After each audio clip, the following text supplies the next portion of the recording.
Okay. The opposite, the negative side mentioned that I didn't mention why it was biased.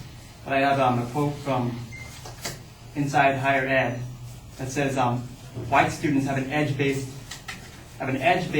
not on education or study skills or aptitude, but because they're most likely growing up around white people.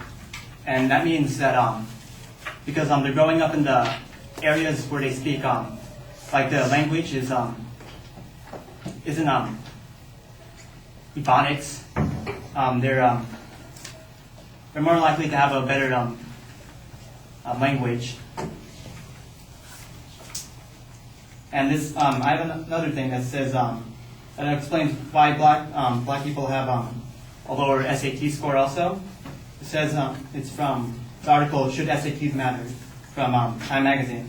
It says poor kids going to dismal schools don't explain why rich black kids score worse on average than white kids. The Stanford psychologist Claude Steele has a theory that might explain it. His research shows that even high-achieving African-American pupils may be distracted by the fear that they will confirm the stereotype that blacks don't do well on intelligence tests. Steele has tested his theory by giving an example to two mixed race groups of students. One group was told that the exam was a simple problem-solving exercise. The other was told that their scores would show how smart they were. The white kids scored about the same no matter what they were told. The black kids, who thought they were taking an intelligence test, performed considerably worse than those that were told the test was no big deal.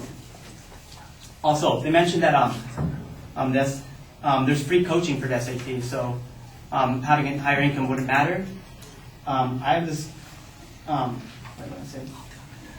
Just because there's free coaching for the SAT doesn't mean they get the same amount of individual learning. Because if you pay for your coaching, the coach is more concentrated on you because you're the only one. You or maybe like 3 or 4 or 5 people they're teaching, they'll be more concentrated on you.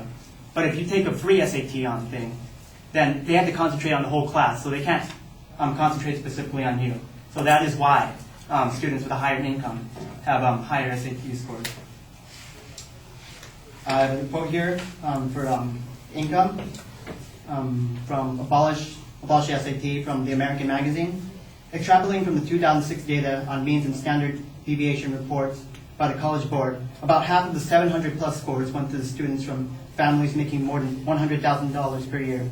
But the truly consequential statistics are these. Approximately 90% of the students with 700 plus scores had at least one parent with a college degree.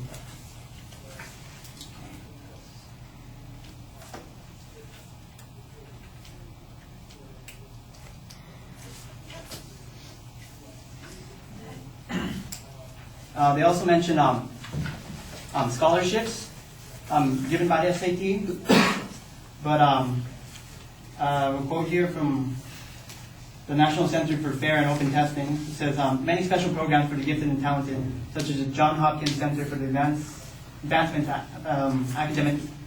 Academically Talented Youth, use SAT or similar tests to select participants. Not surprisingly, girls and minorities are often underrepresented in these accelerated programs.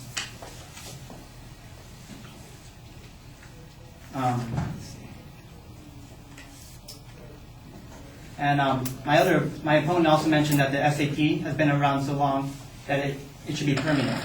But just because it's been around so long doesn't mean it should just be permanent, because there have been countries that have been around for a long time, but they've been wrong, like the USSR.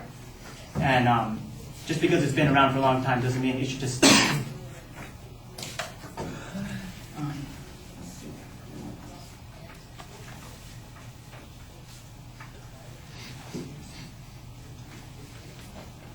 They also mentioned that by getting rid of the SAT, they'd have to raise the GPA requirements. But they didn't. I have this quote that says Soares emphasizes that colleges that take the plunge and gone test optional have found themselves choosing from an application pool that is richer in diversity of students' backgrounds and interests. He cites Wake Forest as an example, where in 3 years since eliminating the SAT as a requirement, the schools have seen a dramatic increase in the minority applications, international students, and Pell Grant recipients at rates far outstripping the overall rise in total applications. So by getting rid of the SAT, there's a greater pool of groups applying for college. That's it.